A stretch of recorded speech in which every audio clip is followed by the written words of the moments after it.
Hey guys, and welcome back to another Visions podcast. Today I am joined by Andrew Tong for Vertical Visions. Andrew, how are you today?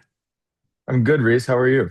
I'm good, thank you very much. So, can you just give us a little background to you and introduce yourself a bit for us? Yeah, absolutely.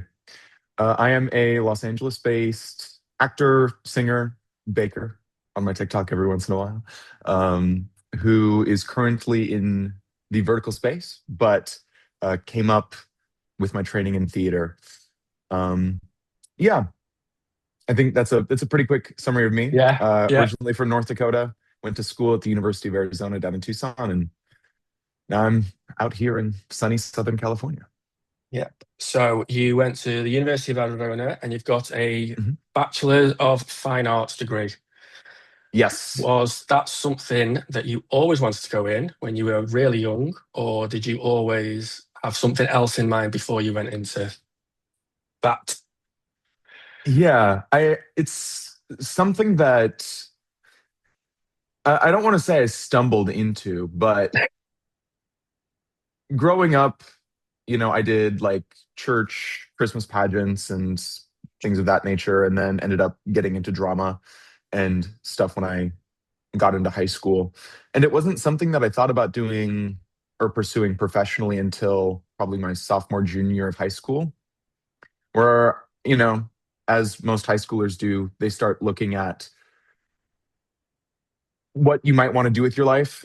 I was like, well, I could maybe do engineering. I could maybe do um, something in maths generally. I was like, well, do I really want to do that?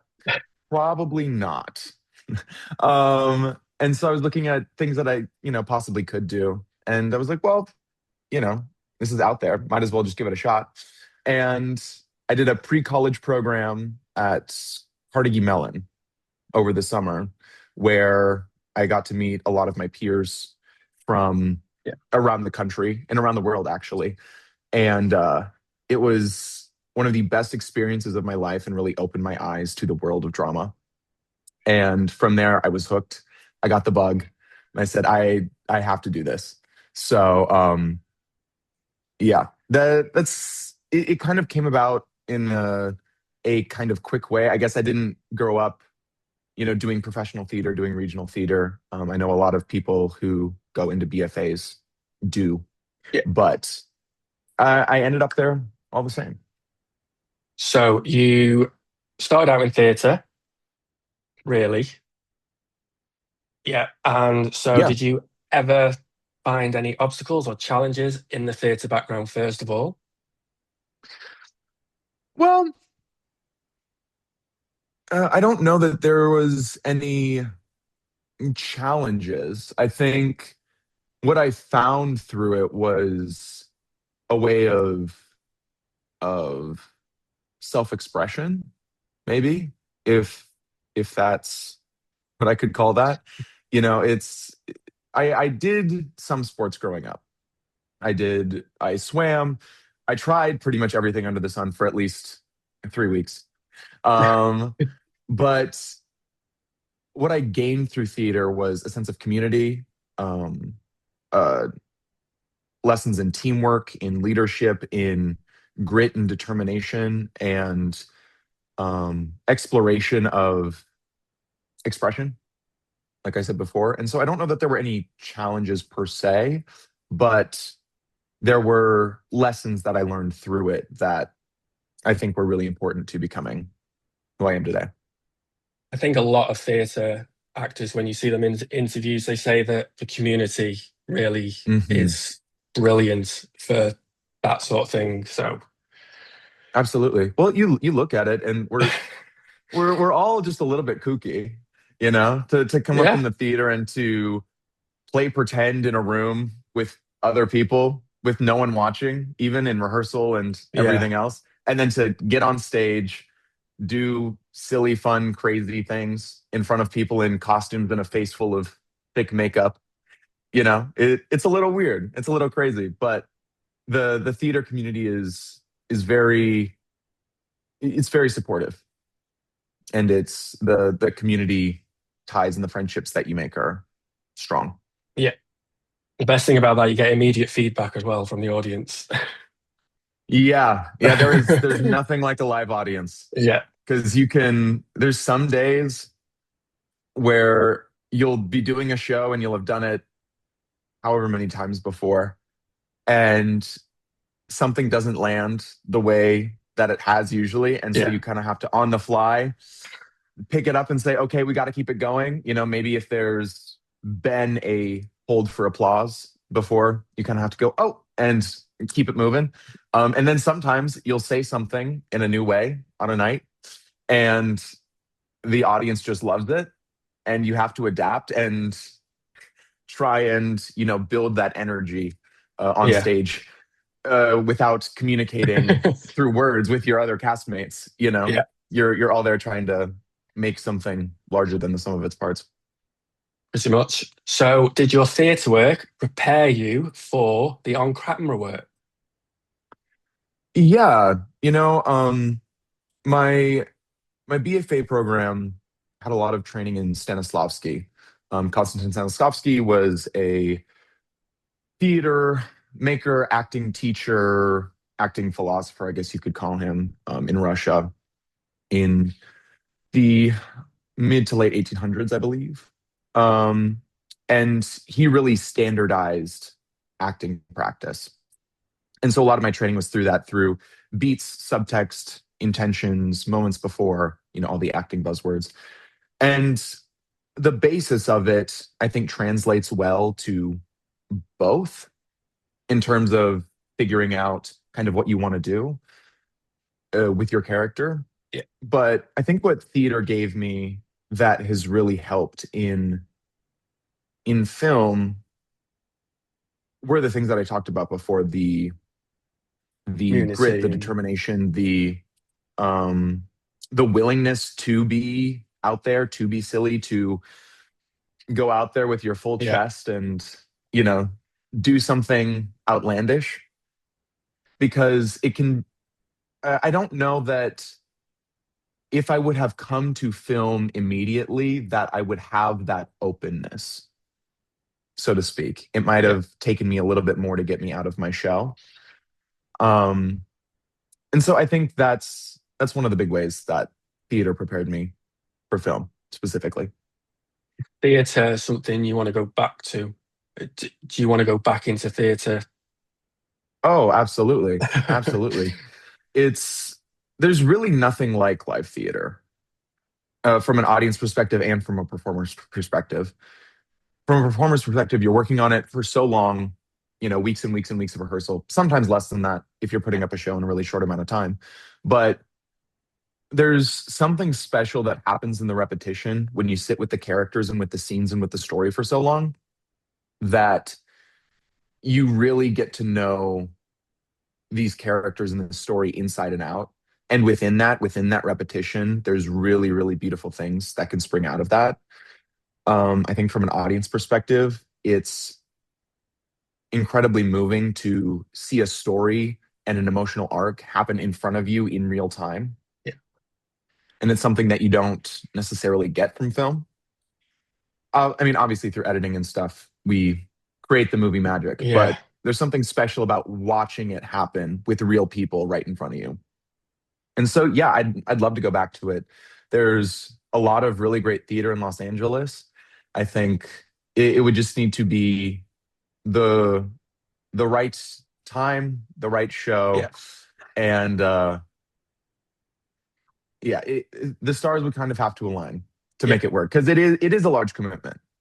It is yeah. weeks and weeks and weeks of rehearsals and performances, and you have to, you know, block off a sizable amount of your schedule to be able to do it. But I would absolutely love to come back to it. Well, from an audience perspective, theatre really does boost that adrenaline because I've come out of shows and I've had that adrenaline buzz where you're Hmm. so wired and you think, oh, I need to go and see it again or that sort of thing. And I'm thinking, that was brilliant. So I understand it must be the same buzz that you get on stage than as well as the audience gets on watching it. Yeah, yeah, no, absolutely. And like I came out of, oh, what? I saw Paranormal Activity the play at the Amundsen here in LA. And I came out of that just wired Yeah, and inspired as an artist, as an actor, but also the what they did with the story. Like I came out of it from a human perspective, seeing aspects of myself in those characters and aspects of the story in my own life and saying, oh, like I connect with that, and it's caused a change in me and conversations internally to bubble up that weren't there before. I think yeah. that's something about dramatic art in general that is incredibly valuable and cool. I think the creative arts is like that. For any creative art, it's like that. Yeah. I think, in my opinion, anyway, for someone who loves pop culture, the entertainment industry, and everything, I understand Yep. that I have to be hooked on something straight away, otherwise it doesn't work. But also, I have to feel something as well. I have Yes. to. Yeah. So let's go on to vertical dramas now, where you have Hmm. made a name for yourself, really, in the sphere of vertical dramas. How did you go get into the vertical sphere, really? It moving out to Los Angeles. So I moved out, I graduated May of 2024 and moved out less than a month later in June. And on all of the casting breakdown websites, if you're unrepresented, like I was at the time, it's pretty much all non union projects, some non union commercials, student films, and what was labeled as like vertical short form, vertical dramas. Yeah. I had a friend who was ahead of me in my program at university who had come out and she'd started doing them and found she's had a very successful run in the verticals so far, and Mhm. I don't see that stopping anytime soon. Um, but she was in them in the sphere, and she's like, "Yeah, you should try them. They're good practice. They're good, acting reps, keeping those acting muscles at least fresh, you know." Um, and so I started sending in for them, and eventually the stars aligned that January of 25, where I did my first vertical, which now having a little bit of context in terms of the landscape was one of the best first experiences I think I could have ever had in the space. Did you enjoy the intensity of filming verticals? Because the one that you've just finished was about 7 days, was it? Yes, the one I just finished was 7 days. We did 80 pages in 7 days, which averaged out to about nearly 12 pages per day. Sometimes more, sometimes a little bit less. Uh, it's kind of like a sprint. You go and you go and you go, and like before a shoot, you can catch me at the grocery store and CVS and wherever else, just gathering and hoarding all Yeah. the things I need for the next week and a half because I'm not going to have time to go and get what I need. But it it's so intense, and you're working with people creatively so intensely for such a short amount of time that you kind of create an instant family. It's what I like to call the vertical sets, our instant Yeah. families. But yeah, this one was quick, and there was a lot. But that first experience that I had was we had an ensemble cast. It was called Charlotte and the Seven Frat Brothers. Yeah. That's on Candy Jar, and we had an ensemble cast of this ragtag team of frat brothers that we were on set. I think it was a 10-day shoot, and all of the frat brothers were called for like seven of it, which is for smaller supporting roles is Yeah. pretty uncommon. And we were in the same location for a lot of those days. We were in the frat house, and we got to hang out, get to know each other in between scenes, have a good time, joke around, really build. relationships outside of filming because we were all, there called waiting to go up for our Yeah. scenes. And yeah, that experience was very, very special and not something that you necessarily get on every set. So you went from there to Mafia takes the high school. Is that Yes, Mafia correct? Boss takes high school. Yeah. Yeah.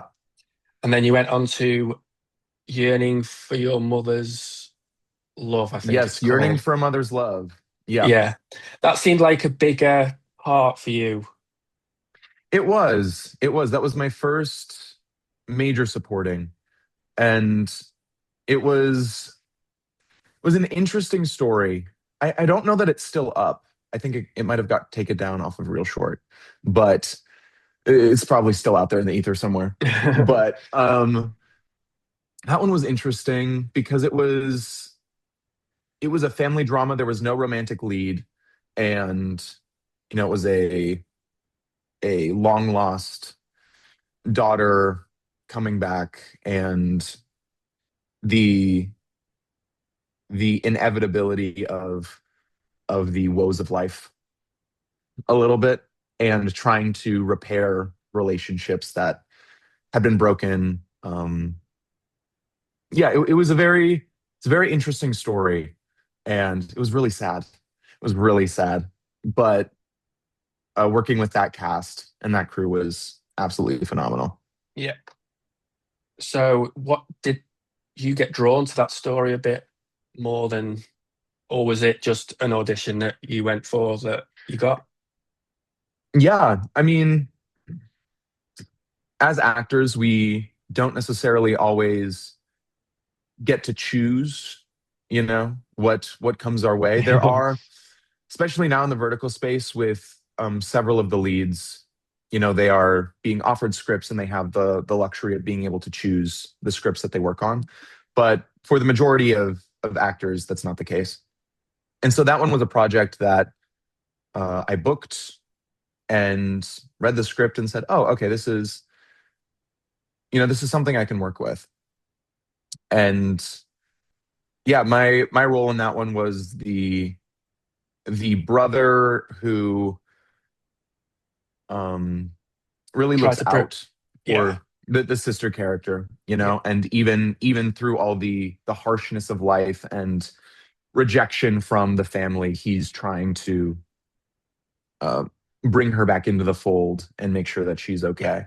And yeah, working with Vanessa on that one was a lot of fun. yeah. Because I think I saw it when it first came out, and I think Mm, I've seen clips of it somewhere. You see vertical clips on Instagram all the time. all So the time. yeah, so it was. I enjoyed the story, and to be honest, it kind of made me cry a little bit. But I think the mother character as well really made that story as well. That Yes, absolutely. Sarah is so incredible. She's an actor and director based out of Atlanta, and this was one of her first acting roles in a vertical. She's directed a lot of them, yeah, but this was one of her main acting roles. And Kara, our director, was so incredible, but she killed it. She killed oh it. god, yeah, Those scenes with her and Vanessa, especially I think it's the scene in the Ferris wheel. It's supposed to be a Ferris wheel, so so touching, so it had a lot of heart. Those scenes had a lot of heart, which I yeah, think made the ending that much more heartbreaking yeah. when it came around. And the fierceness of her with her character's mother as well in the Yes. in the church, which was really Hmm. Yeah. quite funny to be honest, but in a very Yeah. Yeah. Monique plays the grandmother character very well.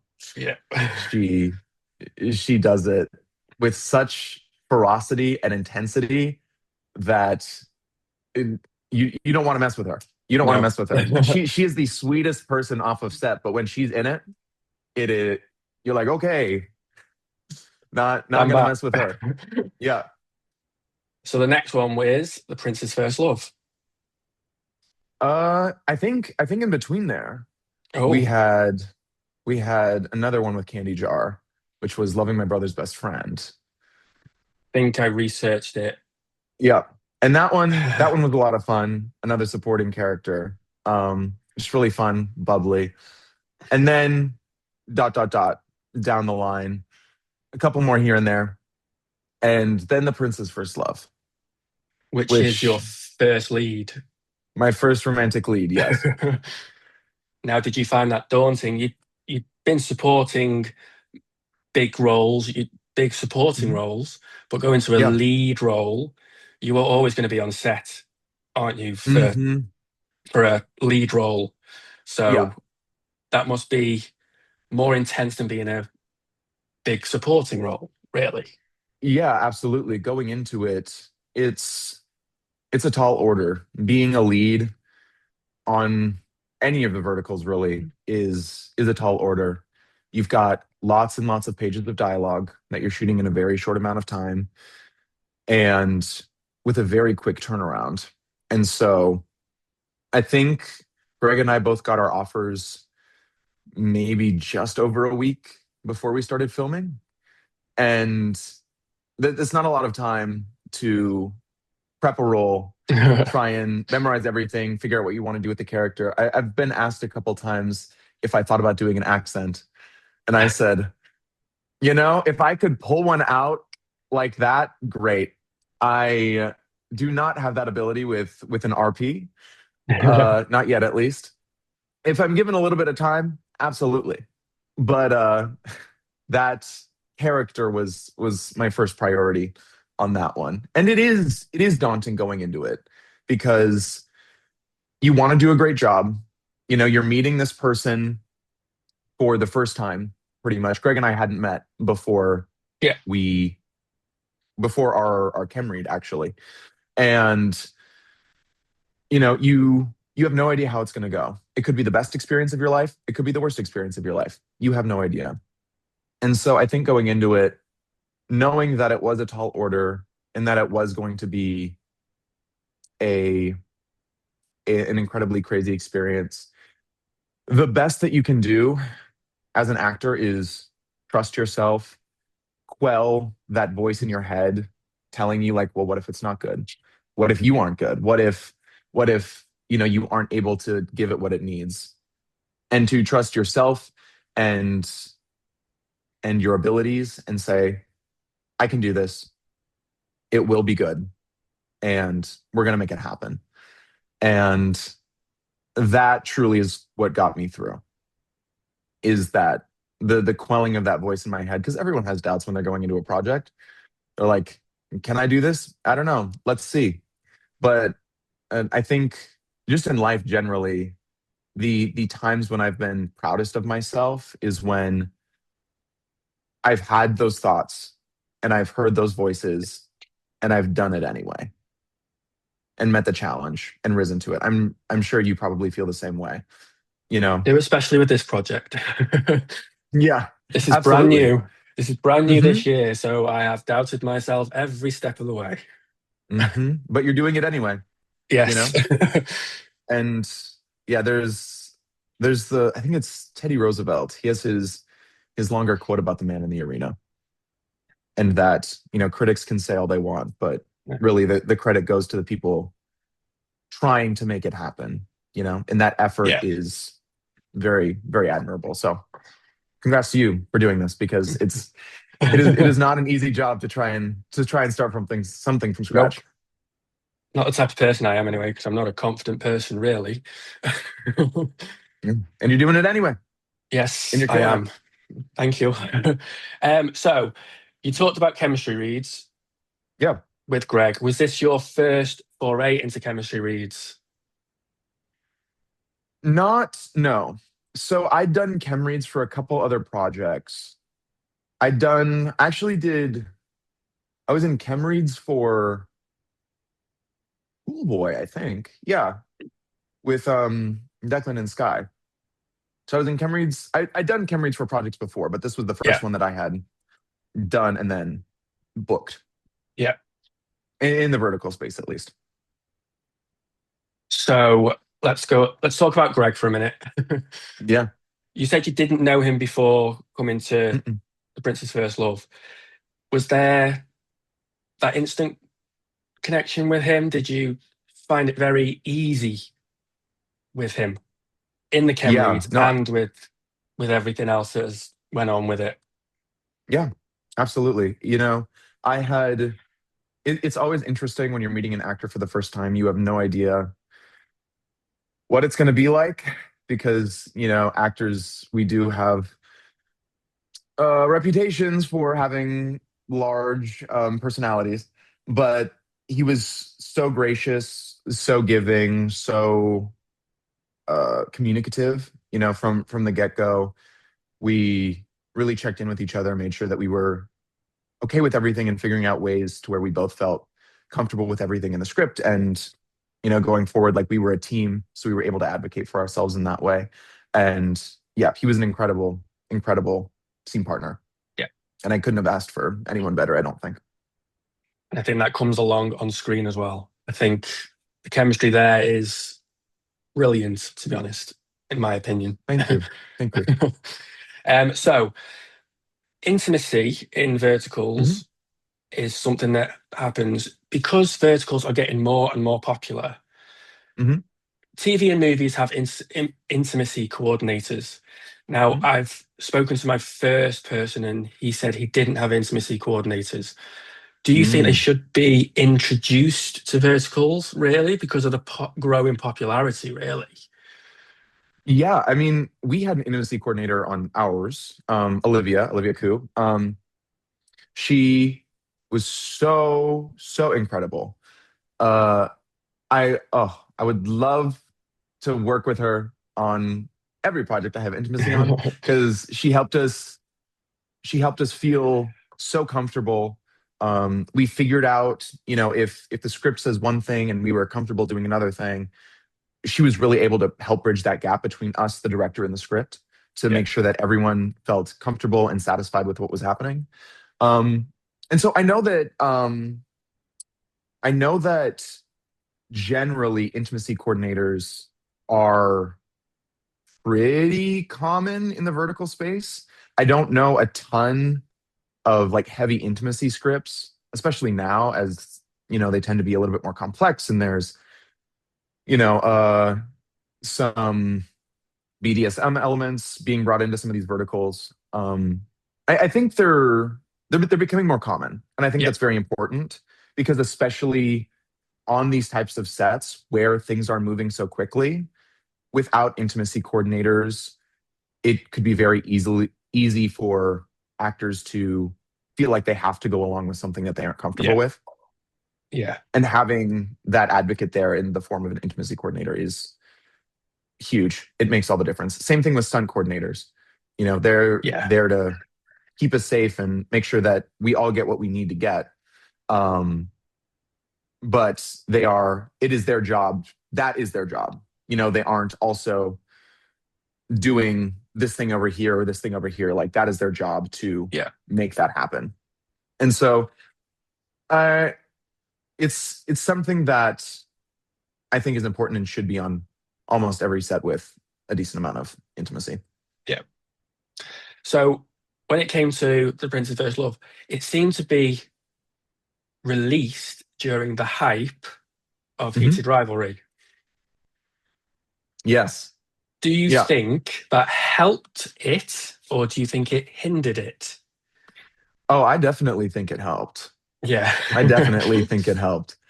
The craze around Heated Rivalry was incredible. A wonderful moment for queer media, I think, Definitely. just in the mainstream at least.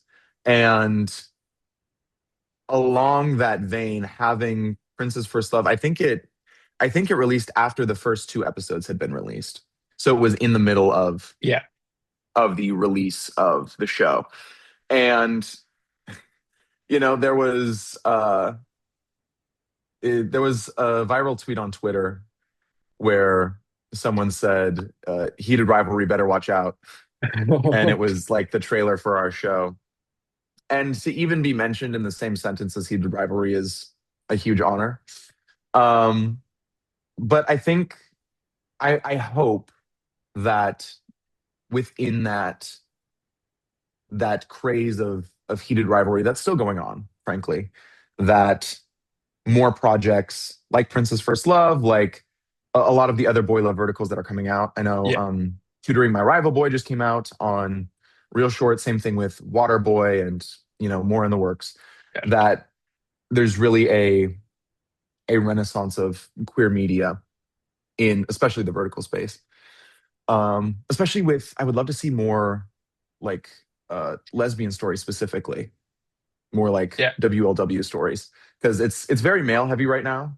And I hope that as time goes on, we're able to expand. I know, um, I believe Chira TV, they're an app launching this month. I believe they have a female led gay story coming out. So keep your eyes open for that. But yeah, I definitely think it helped, and it added to it, I yeah. think. Because I Absolutely. think Because I think, Princess. Go on. oh, no, yeah, there was, a couple different um, queer media outlets were posting about heated rivalry, and then also Prince's First Yeah, Love and a lot of other queer media that was coming out at the time. And it was a cool moment to have options like that available. Growing up, I didn't come out until later in later in life, I guess, later in my teenage years. But it having that sort of access to queer media and seeing just an abundance of it in a moment like that, I think would have been very, very special for me. So I hope that that was similar for other people out there.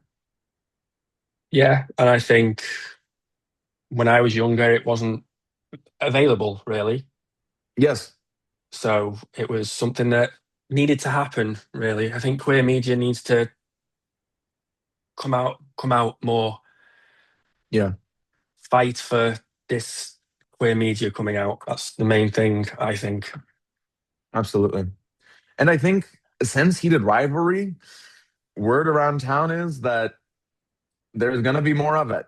So buckle up. Now, you've also been um, compared to Red, White, and Royal Blue. Hmm.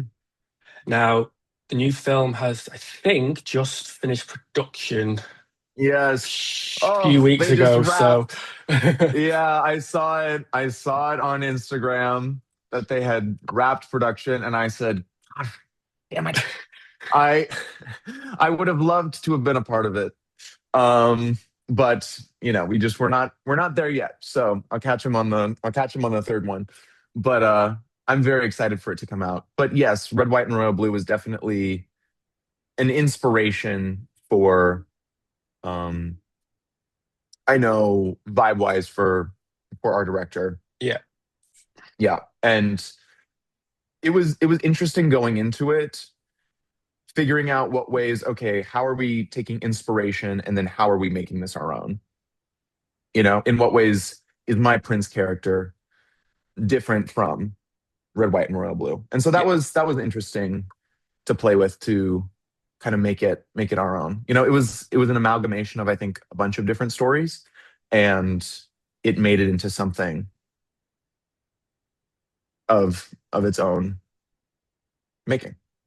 yeah. So, when you were filming in the school, Hmm. did you realize you were filming in the school from Buffy the Vampire Slayer? How did that feel to See, be? that I so this is gonna maybe sound crazy, and I'm Go sorry on. to Sarah Michelle Gellar, but I have not seen Buffy. I have not. And so we were there, and I was like, okay, cool. We're at the Torrance High School, where that was our shooting location. And then everyone was like, oh, it's the Buffy school. I was like, oh, okay, cool. I'm sure now it's on my list to watch. I have a Yeah. watch list that's a million miles long. And so it's on there, and I'm sure I'll go back and watch it and be like, oh, okay, yeah, I know that hallway. You know, I know where that is. That's so cool. But looking living in LA, you realize that a lot of places have hosted a lot of really iconic films. Yeah. Like we shot for several days at the Biltmore Hotel in downtown Los Angeles. And there is so much film history in that building, in those rooms, all around. And it's it's very humbling and it's a very special feeling to know that you are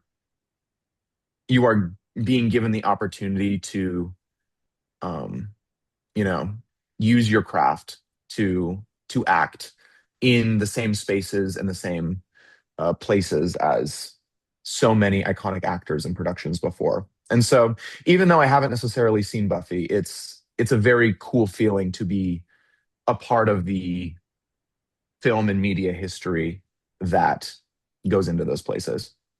It's a privilege for you guys to be part of that history, really. Absolutely. Absolutely.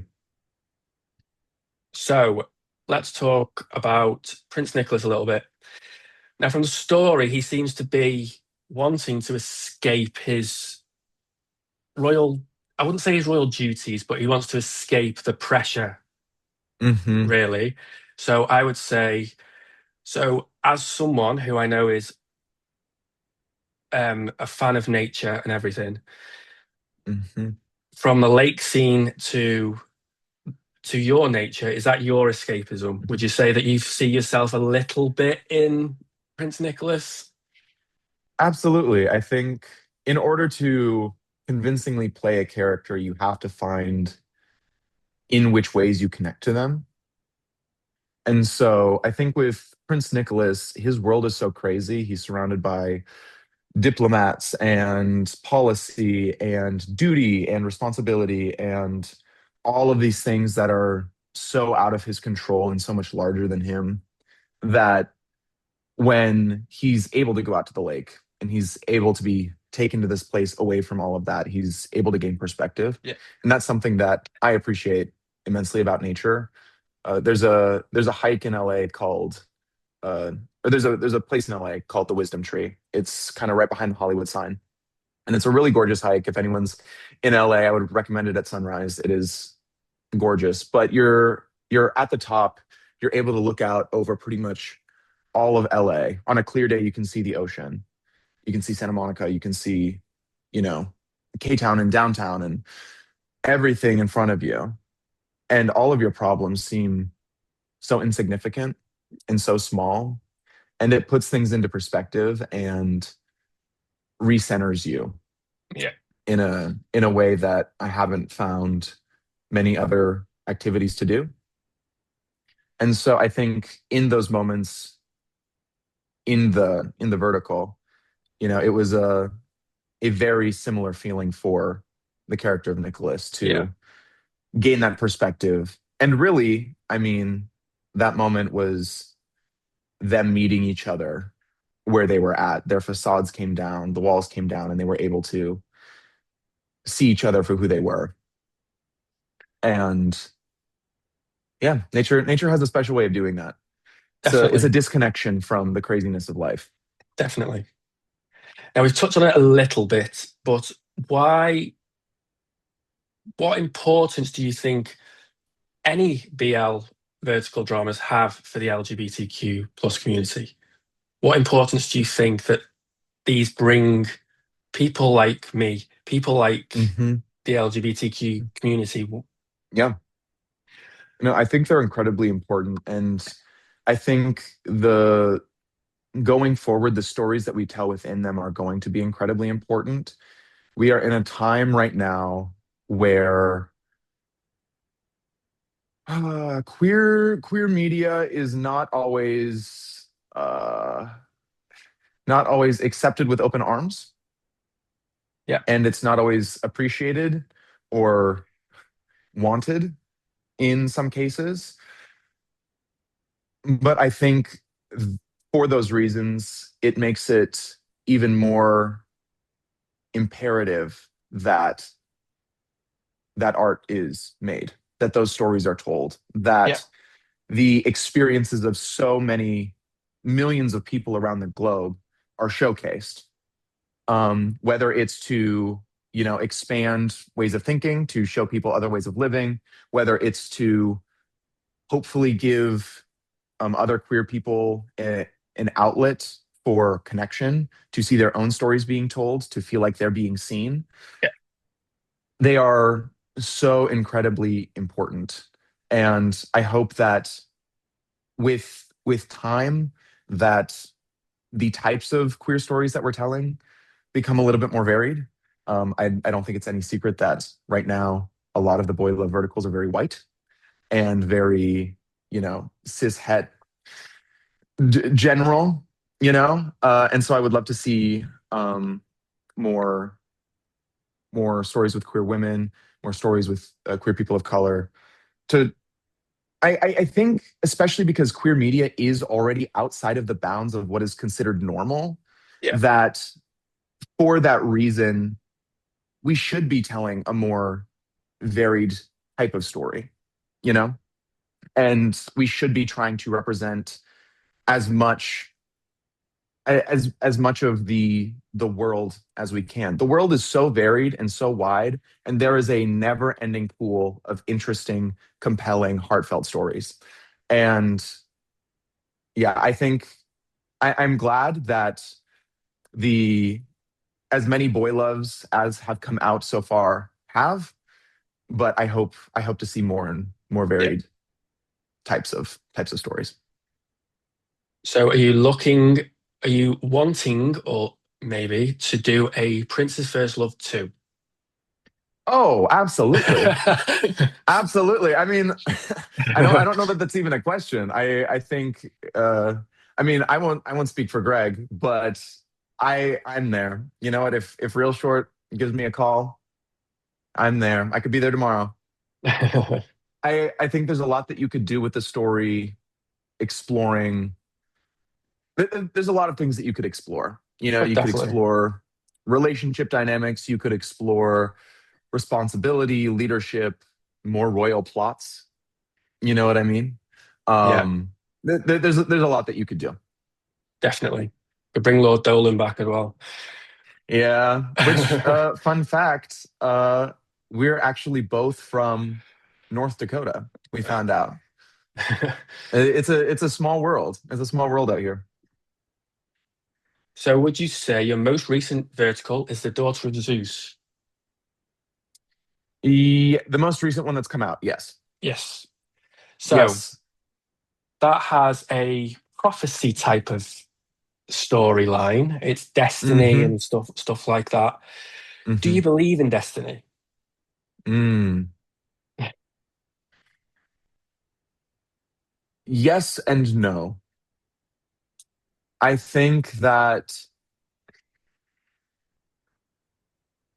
I think that in order to achieve great things, that one has to believe that they are meant to and that they deserve to. But I don't know that history is written before it happens, and that we have the chance every day to make choices that change our reality. Yeah. I don't know that. I mean, there's so many different schools of thought on this, from like the religious traditions of predestination and everything there Yeah. to, simulation theory and all the rest of it. But I do think that we get to choose our own destiny, and that I think the prophecy aspect of it in that vertical specifically really represented people's, and I guess the gods, the higher powers, Yeah. um, wishes for Kairos and Arya, and the fact that they were able to break that and become their own people Yeah. outside of the wishes of the powers that be. um it is an important lesson. So from actors I've seen in interviews and everything, they say that they have to have a massive resilience in the entertainment industry. Hmm. Do you think you've learned that? Have to learn more about that, or do you? Yeah, it's something that I feel like I'm learning every day. In my training program, we were told if you could feasibly do anything else, go do that because this will not be easy. We were told it, it's going to be rough, it's going to be discouraging, it's going to be all of these things. But it is possible. It's not easy, but it is possible. And in college, at a ripe 21, 22 years of age, you think, okay, yeah, it's going to be hard, right? Okay. I'll get out there and I'll book my first audition and da da da da da. Not the case. And it takes, I think resilience is a great word. It takes the grit, determination, resilience to get up every day, submit for more roles that realistically, statistically, you're probably not going to get, to spend the time working on auditions that may have already been cast, may have they may not be looking for you, you may not fit the family that they're casting, but to do it anyway, to do the work, to send it in and to get it done. And to potentially get close to the role, to get past callbacks and even get to chem reads where you're in the final three and then not book. Mm. To be so close to something that you enjoy, that you like the script of, that you feel connected to, and then not get it. And the longer that I've been out here and I've been on my audition grind and I've been doing my work, I've realized that all of that work isn't for nothing. It keeps me Yeah. sharp. It allows me to explore different types of characters, and it really it tests the limits, but it, yeah, builds resilience, because this business is not for the faint of heart. It is not No. for the faint of heart. And you have to have a ironclad belief in you, in your talent, and the fact that you have the audacity to think that you can do it. And the knowledge that it is not always you. It is not always in your control, as much as we actors like to think that it is, and that our performance was just terrible and that's why we didn't get called in. It could be that I'm an inch too tall. It could be that my hair isn't the right color. It could be that my eyes aren't the right color. It could be that it could be a million other things. And learning to not take things personally, I think, is a huge lesson to learn. I saw on TikTok recently, maybe it was the beginning of the year, that there was a trend of trying to get rejected from things 1,000 times for the year. Maybe it wasn't 1,000. I might be exaggerating that, but that there was a real effort being put into to go for things and to do things that maybe seem out of your depth, out of your comfort zone, and to try and get rejected. To try, essentially. Yeah. And as an actor, that's all you can do. You give your best, you do your best every time to the best of your ability. And after that, it's out of your hands. So what would you say keeps you grounded in this industry? Having friends outside of the industry to keep a perspective on, the fact that this Yeah. isn't all that there is to life. There are other things out there than acting. Being out in the community, doing things, going places, nature, huge, huge, huge emphasis on nature. Being able to disconnect from it all every once in a while is huge. And then having people in your life who you trust enough to be able to check you Yeah. and say, hey, you're a little bit in your head right now. It's time to calm down. It's time to come back to earth. And being able to have those people around you who know you is very, very valuable. So a recent post on Instagram of Greg Duffy's new song Hmm. with you and Evan in it. Yeah, So would you say that during your time in vertical dramas, you've made lifelong friends in that sphere? absolutely. And I hope I've made lifelong friends and lifelong career friends as well. Yeah. It's already started to happen when I get on set. I see people I've worked with before, and there's already a rapport there, and we're able to go into this new Yeah. project with some familiarity. But I do think that I've made some really great friends. There's a huge variety of people that come to acting. Everyone comes from a different place. Some people come from music, like Greg. Some people come from being a carpenter, like Harrison Ford. People come from a million different places. And you get to make an instant family on set. But then after that, those people still exist, Yeah. you know? And a lot of them are really, really cool. A lot of them are really, really great people. And the the filming itself is a really great catalyst for friendship. Not everyone is there to do that. Not everyone is there to make friends. Some Yeah. people are there to do their work and leave. But I think that life is a little bit more fun and shooting is a little bit less daunting and stressful when you know that you have people in your corner. And it's that intensity of filming over days that it would make it easier that if you've got people that you've got that rapport with. Oh, absolutely.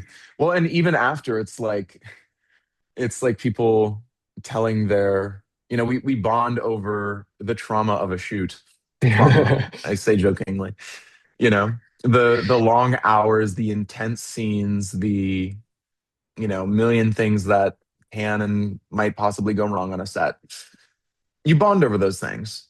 And if nothing else, it makes the set and the crew and the cast bonded more, and at best connects you with people on your same wavelength that you can Yeah, continue relationships with after filming.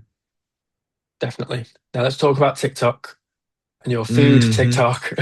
Oh, yes. So, what did you start the TikTok to do food, or did you go get into TikTok for food? Well, that Mm. wasn't worded very well. No, I totally get you.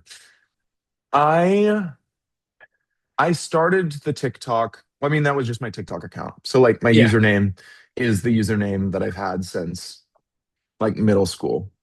yeah, And I've always felt drawn to food media, food content. I grew up watching the Food Network. Saturday mornings for me wasn't cartoons, it wasn't Batman or Pokemon. It was like Food Network. It was Alton Brown. It was Guy Fieri. It was competitions and this, that, and the other. And so yeah, I felt very drawn to it from a young age. And I've always wanted to be in that space, in that food media crossover yeah. space. And the cool thing about the internet is that, as I'm sure you've learned with this podcast, you don't have to ask permission to do things that you want to do. Exactly.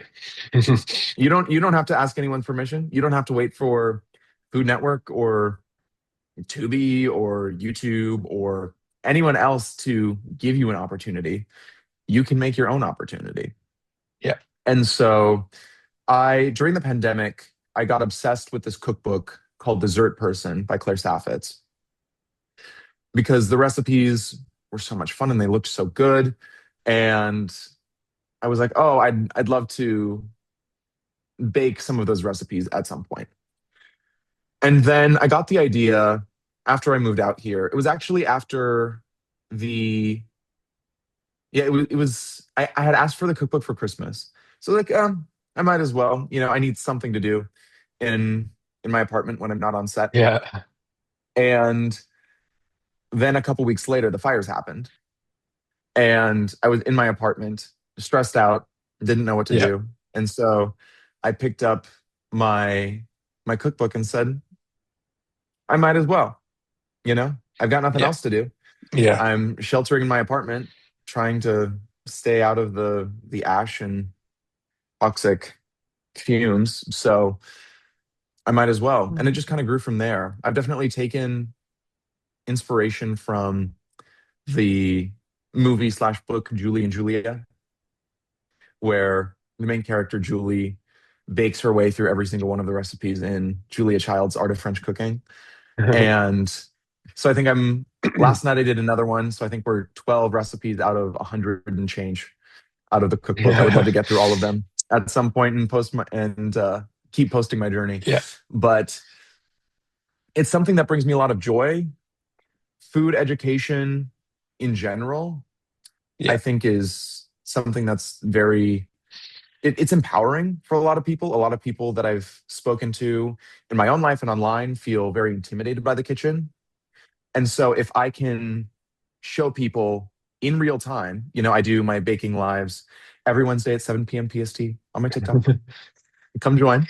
Um, if I can show people in real time, this is how this happens, it becomes a little bit less daunting to people, and hopefully it empowers people to be able to try it for themselves, discover the joy of cooking and baking and food, because life is so much better when you have good, delicious food that you can prepare yourself, Yeah.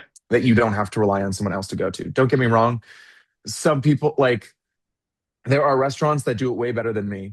Like, I can try to make a Thai curry in my apartment, Yeah. but there are tons of other restaurants in Los Angeles, especially, that are going to do it with more flair, more efficiency, and a better allocation of resources than I. But having that empowerment to be able to do things yourself, I think, is is special and valuable. And so Yeah. that's part of what I'm hoping to bring to people. Also, I just like to cook. I just like to bake. It's something that brings me a lot of joy, and it's like edible art. Yeah. After, if you're painting or sculpting, obviously you have something that you can look at after you're done. But when you're baking, you have a piece of edible art. You can eat it. And even if it doesn't necessarily look the best, it's still going to taste good. It's still going to taste good. Yeah. So talking about edible art, do you like the Great British Bake Off? I As do. someone coming from the UK. Yes. Yeah. I liked it. I think I liked it better with Mary Berry. She is such an icon, and I think she brought a lot to the show. But in general, I love the format of the show. I love how it is so different from American competition shows.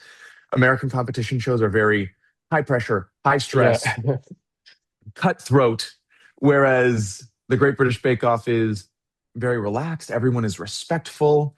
It's, very low stress. The judges are very encouraging, very kind in their judging, and you get to go home and perfect your recipes. It's not a test, it's a showcase, Yeah. and that's what I appreciate about Great British Bake Off. There's a new judge coming into the next series in the UK anyway. Mm, So yeah, we'll have to we'll keep an eye see. out. Yeah, we'll see what that's like.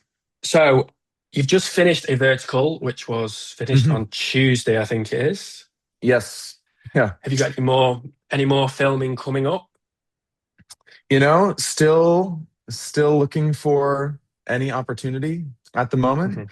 Mhm. Have some leads on some things. We'll see how they pan out, but I'm sure, things happen the way that they're meant to. And if I'm meant to be Yeah. on set, I will be on set.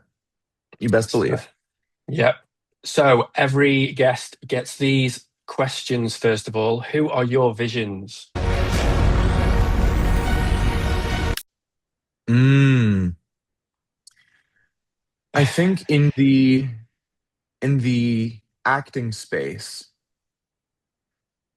off the top of my head, I think Kate Blanchett, Tilda Swinton, Viola Davis. Kate Blanchett is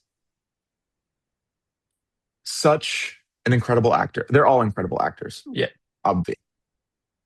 But the depth that she's able to bring to her roles, the intensity with which she is in the moment with her scene partner, and the completeness with which she's able to embody characters Yeah. is masterclass. Masterclass, masterclass. Yeah. Absolutely. Tilda Swinton finds herself, I'm sure, I mean, this is intentional with her career, but the projects that she finds and that she's able to attach herself to are varied, interesting, unique, and explore the human experience in a non-conventional way. Yeah.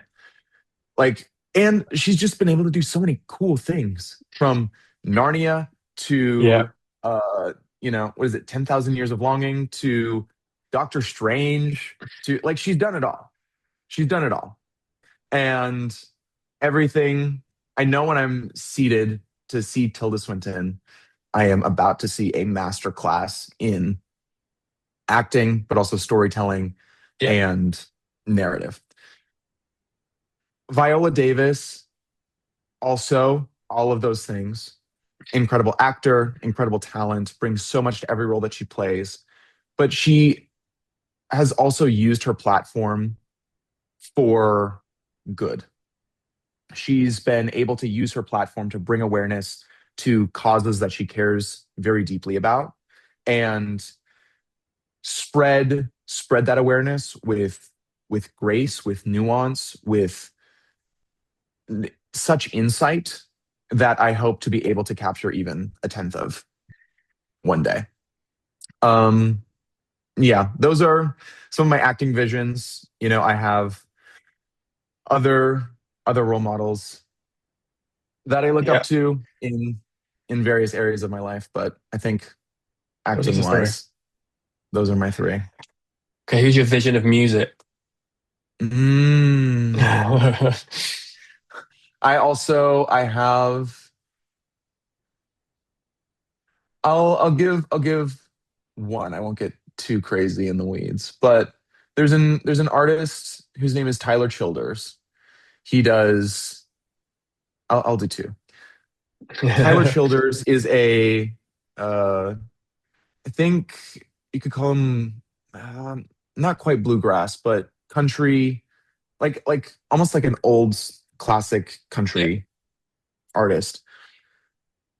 And I had the opportunity to see him at the Hollywood Bowl. Incredible, incredible live performer.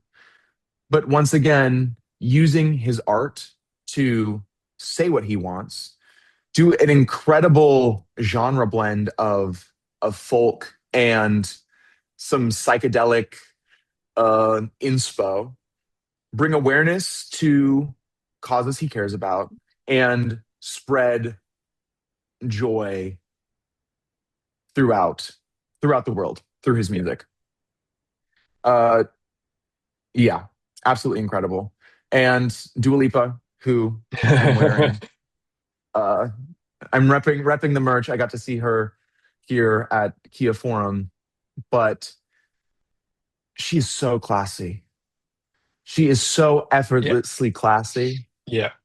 and she she has such poise, such grace. She's so talented, and I think the common thread with everything is that all the people I look up to use their platforms to spread positivity and spread joy to people. That was kind of, I mean, her whole outlook on music is that she's tired of sad pop songs, that she doesn't want to write a heartbreak song. She wants to make music that people can dance to, that has a fun message, Yeah. and that brings fun and joy to people with her work. One of my favorite Dua Lipa songs is Training Season. Yes. Yeah. So I'm partial to illusion. Loved it. yeah, training season. I can dance to that sitting down. To be honest. Hmm. It's so hard to not move and Yeah, dance whenever it comes on. It doesn't matter if I'm in the supermarket, it doesn't matter if I'm at the pharmacy or, outside of yeah. a restaurant. I'm always moving and grooving. Okay. Visions of vertical dramas. So it can either Mm. be a vertical drama that you love, or Hmm. we can describe each of your verticals in one word. Mm. Hmm.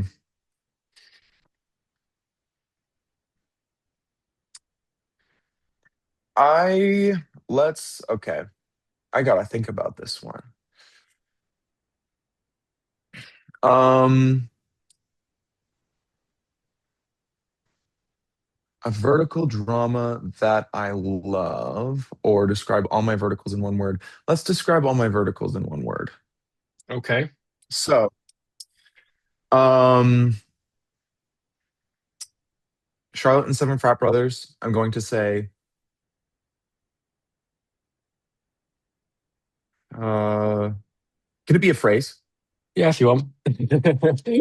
We'll go the power of friendship. Mafia boss takes high school. We'll say, um, importance of humility. For yearning for a mother's love, we'll say, um, hmm, uh, careful the things you say, children will listen. Take a Sondheim quote. What else? Loving my brother's best friend. Discernment is everything. Return of the Hidden Chef Goddess. Don't underestimate your competition. Prince's first love.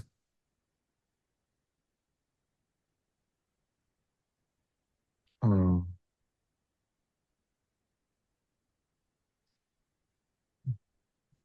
Duty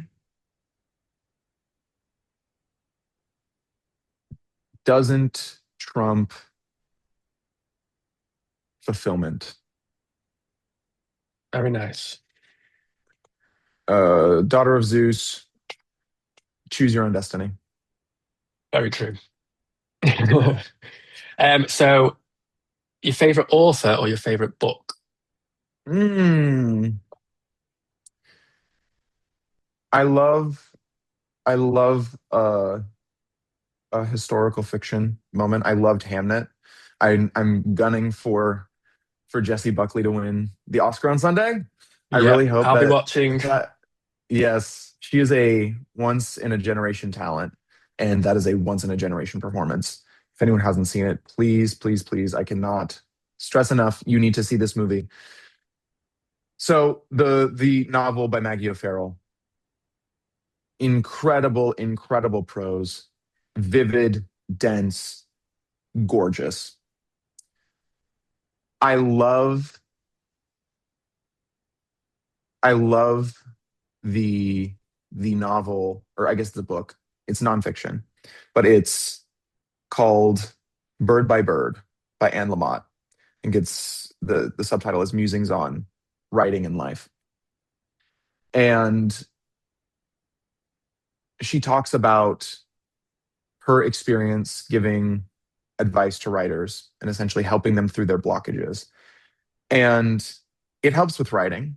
It helps, I think, with acting, but it really does have a lot of connections to your own life, to overcoming your internal obstacles.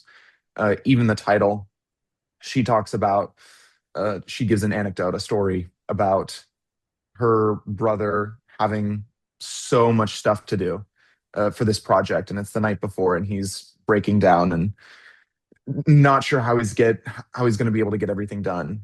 And her father, who was also a writer, told him that you just have to go bird by bird. You just have to do one thing at a time. You run the marathon one step at a time.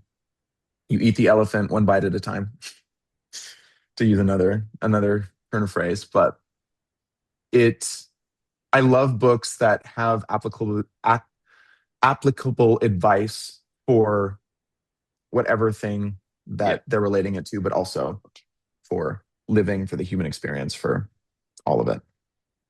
So Jessie Buckley is actually from Ireland, but she was part of a reality TV show in this country to look for Mm, the, can't remember what it was for, but it was a musical. They were looking for someone in a musical, and that's where she's come from. mm, yeah, yeah. I mean, I know her performance of Cabaret on the West End was brilliant, Yeah. absolutely brilliant. But I saw a clip. I think I know what you're talking about. I saw a clip of her. She was doing a song for Andrew Lloyd Webber. Is that? Yeah. Yeah. Yeah. Hmm. And he We was used to have like, these shows that looked for leading ladies and leading men for hmm musical theatre, which was Andrew Lloyd Webber's show. So mm, she was part of yeah, one of those, and I cannot remember which one it was. yeah. And I think his comments were, with a talent like hers, y- you can't tell them anything. You can't mess with their what they have, No, because it's so special and so unique that anything that you don't want to mess up what's no, happening before they're yeah, set. And I think he made a great call. definitely. Right, so we're going to play a little game now called This or That. Let's do it. So I'll give you two options. You have to pick one. You have to pick one. Okay. Libra, One. this might be hard. Okay, first one. Night in or night out?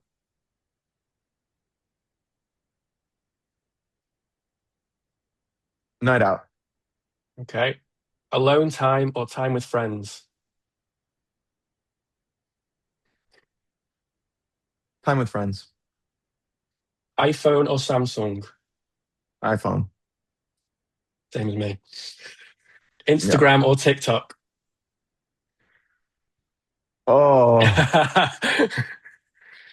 Um, let's go TikTok.